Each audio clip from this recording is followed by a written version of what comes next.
ભારતીય 4 યુવકોને ઊંચા પગારની ઓફર, કરોડોના ફ્રોડ કરાવતા ચાઇનીઝ ઠગોની જાળમાં વડોદરાના 2 યુવકો ફસાયા.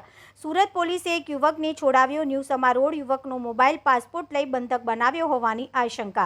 ભારતીય યુવકોને ઊંચા પગારની ઓફર કરી ઓનલાઈન ફ્રોડમાં તેમનો ઉપયોગ કરતા ચાઇનીઝ ઠગોની જાળમાં વડોદરાના 2 યુવકો ફસાયા હોવાની વિગતો બહાર આવી, જેમાંથી એક યુવકનું સુરત પોલીસે રેસ્ક્યુ કર્યું છે, પરંતુ ન્યૂ સમા રોડના બીજા યુવકનો પત્તો નહીં લાગતા તેના પિતાએ સમા પોલીસ પાસે મદદ માંગી છે.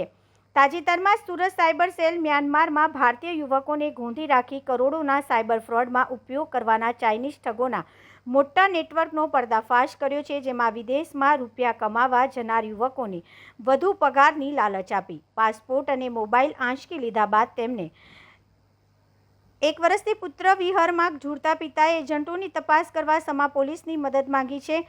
બંધક બનાવવામાં આવતા હોવાની વિગતો બહાર આવી હતી. આ યુવકોને માર પણ મારવામાં આવતો હોવાની અને તેમને પૂરતું ખાવાનું પણ આપવામાં નહીં આવતું હોવાની વિગતો બહાર આવી હતી. યુવકને છોડાવવા માટે ચાઇનીઝ ઠગો દ્વારા રૂપિયા 3 થી 5 લાખ લેવામાં આવતા હોય છે. સુરત પોલીસ કમિશનર અનુપમસિંહ ગેહલોતે ગુપ્ત ઓપરેશન કરાવી સુરત અને વડોદરાના 2 યુવકોને મ્યાનમારમાંથી છોડાવ્યા હતા, પરંતુ વડોદરાના હજી એક યુવકનો પત્તો નથી. ન્યૂ સમા રોડની એકતા પાસેના સાર્મિક યુવક રહેતા 4/2024ના રોજ દુબઈ કમાવા માટે સમાના વેદ અને કુશાંગ નામના એજન્ટ મારફતે ગયો હતો, પરંતુ ત્યાંથી 5 જ મહિનામાં અભિષેક સિંહ નામના એજન્ટના માધ્યમથી હોંગકોંગ વધુ કમાવા ગયો હતો. ત્યારબાદ તેનો એકાદ 2 વાર સંપર્ક થયા બાદ કોઈ પત્તો નહીં હોવાથી પિતા નાગરભાઈ રાણપરા અને માતાની હાલત દયનીય બની ગઈ છે. તેમણે પોલીસ કમિશનર અને સમા પોલીસને ફરિયાદ આપી તાકીદે તપાસ કરવાની માંગણી કરી છે. સુરત પોલીસે એક યુવકને છોડાવ્યો. ન્યૂ સમા રોડના યુવકનો મોબાઈલ પાસપોર્ટ લઈ બંધક બનાવ્યો હોવાની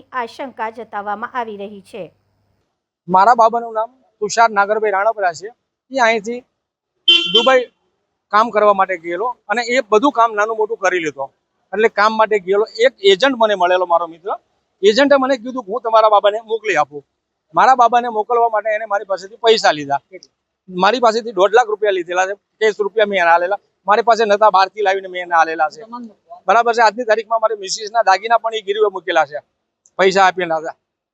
અને પછી દુબઈ ગયા પછી આ લોકોએ 2 કે 3 મહિના કામ નાનું મોટું એની પાસે હોટલની અંદર કરાયું અને પછી એને કોઈ અહીંયાથી બહારથી કોઈ માણા મળ્યો, એના દ્વારા બીજી કન્ટ્રીમાં લઈ જવામાં આવ્યો. અચ્છા, કઈ કન્ટ્રીમાં ગયો? મને એવું છે કે થાઈલેન્ડની આજુબાજુના કોઈ કંબોડિયા છે કે એવો કોઈ એવા એરિયા એવું લાગ્યું. છેલ્લે ક્યારે વાત થઈ? છેલ્લે અમારે 5-6 મહિના પહેલા વાત થયેલી. એની પછી કોઈ અમારા સંપર્ક વિહોણા થઈ ગયા. અમે તમને કેવી રીતે એવું જાણ થઈ કે એને કોઈ બંધક બનાવ્યું? એનું કારણ છે કે જે ડેલી અપડેટ મને આપતો, પપ્પા હું આ જગ્યા પર છું, આ જમવાનું બન્યું, આ જમવાનું છે, તમે શું મમ્મી બનાવ્યું, તમે શું પપ્પા ખાધું, અને એકદમ અચાનક અપડેટ આવતી બંધ થઈ જાય તો પછી એનો મતલબ એવો થયો ને કે જે જગ્યા પર છે એને સેફ નથી મારો દીકરો. પાસપોર્ટ ને મોબાઈલનું કેવું છે સ્ટેટસ? એ બધું કંપનીએ જમા કરી લીધેલું છે.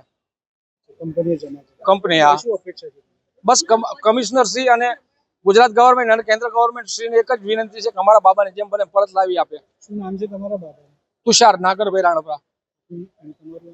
નાગરભાઈ રાણપરા.